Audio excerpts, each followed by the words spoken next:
9-এর এক দাগ লেখা আছে কি 0.7 গুণ 0.9, 0.7 গুণ 0.9।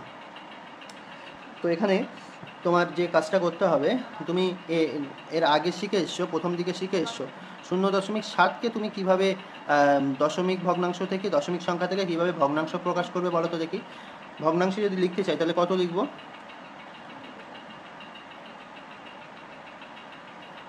কী করতে হয়? 0 আর দশমিক বাদ দিয়ে সংখ্যাগুলো লবে লিখবো, আর হরে হবে 1, আর দশমিকের পরে যে কটা ঘর থাকবে সেই কটা শূন্য। দশমিকের পরে একটা ঘর আছে বলে একটা শূন্য, তাহলে 0.7 মানে আমরা 7/10 লিখবো, হবে।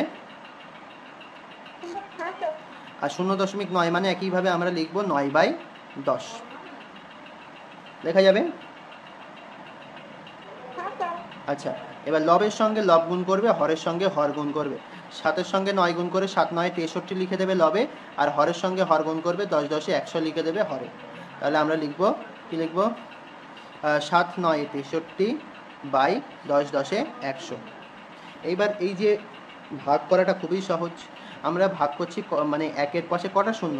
2টো শূন্য। তাই আমার কি করতে হবে? 0.2 ঘর বাম দিকে সরাতে হবে। 0.2 ঘর বাম দিকে সরালে ঠিক দশমিকটা কোথায় বসবে? ঠিক এই জায়গাটায় দশমিক বসবে।